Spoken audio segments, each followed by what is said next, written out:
So, yeah, so there's something that, here's an interesting little fact that I think is really cool. I found this out, this is from the psychological literature. So I've been interested in how to increase people's motivation for a long time, and there's a nice literature on that, and part of it was created by Latham and Locke, Gary Latham and Edwin Locke.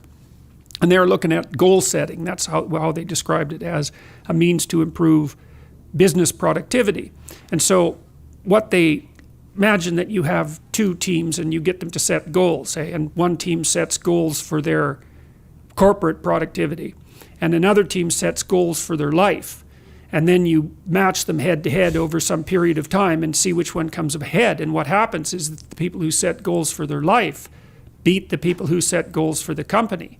And so that's really, and then there's a variety of other literatures that support that kind of hypothesis, but it's very, very worthwhile thinking that through, because what you want, if your company is structured properly, you want people in it who have a life, right? So they're aiming at things that they think are valuable, because they're just not going to be motivated, period, unless they're aiming at things they think are valuable.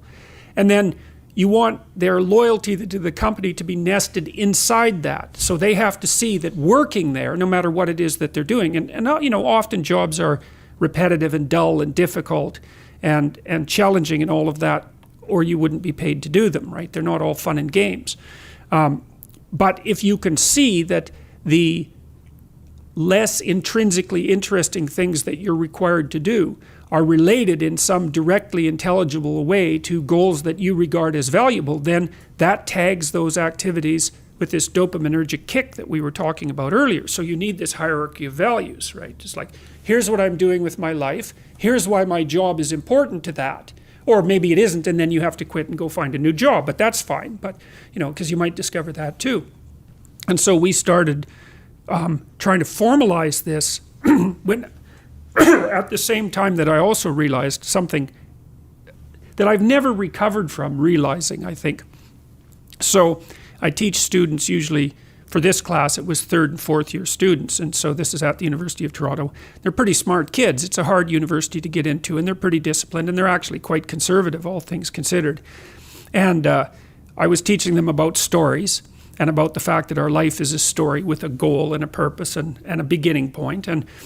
And I was encouraging them to develop their own stories. So I had them write an autobiography, and they really got into that. That was quite amazing.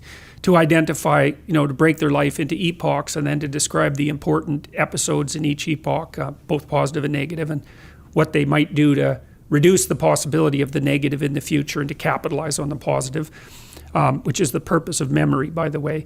And then also to write a plan for the future.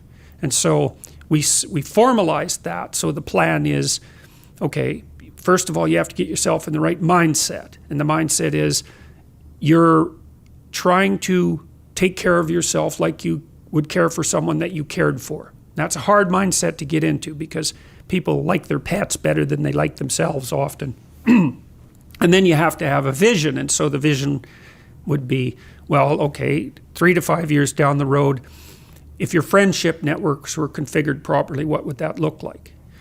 If you were pursuing the career that would be appropriate for you and sustaining for you, what would that look like? How are you going to educate yourself?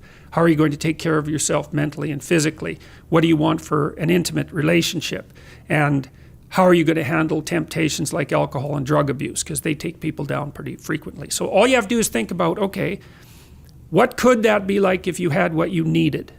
Not some wild fantasy, but realistic in what you needed.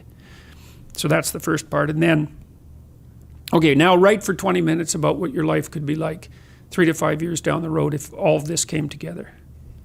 And then now do the opposite. So imagine all your weaknesses and all the ways that you can go down the wrong path. And then imagine that gets the upper hand. Then imagine where you are in 3 to 5 years. So then you get a polarity, eh? It's like not this and yes this. So you can run away from the things you don't want, and you can run towards the things you do want. That gets your anxiety behind you instead of in front of you, right? Because maybe you're going to go do something difficult and you're afraid of it. And then you think, well, if I don't do this, I'm going to end up there. It's like, oh, okay, that's so terrible that this little terrible is nothing.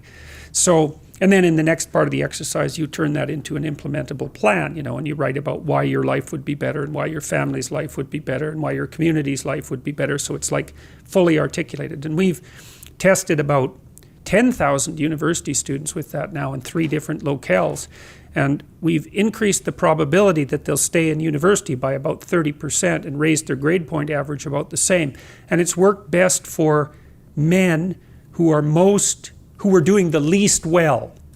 So in Holland, those were non-Western ethnic minority men, and they improved their performance enough to actually slightly exceed the Dutch national women who were at the top otherwise over 2 years. Yeah, it was unbelievable. It just blew us away. A psychological intervention to cure what's hypothetically a sociological problem. And so that's a good example of how, and what blew me away when I was first considering this is I had all these students, 21 years old, and I realized that no one had ever sat them down, not even once in their entire career in education, and said, okay, who do you want to be? Like, what sort of person is it that you want to be? Not job, it's like character. What do you want your life to be like? What should it be like? And what shouldn't it be like? And like, write about that seriously, like your life depends on it, because it does. And then I thought, well, that's so weird. Why in the world isn't our education system set up to help people with that? Because it's like, that's kind of obvious, you know? It's like, what are you doing and why? And then I did some reading partly from John Gatto, who's done some interesting work looking at the history of the education system. And it was a derivation of the Prussian education system back in the late 1800s. And it was designed to produce obedient, well, it was partly soldiers, but it was partly workers. Oh, I was going to say it definitely was soldiers, because that was the transition when they had the transition take place at that time as well, where they moved away from centralized command after they got beat by Napoleon.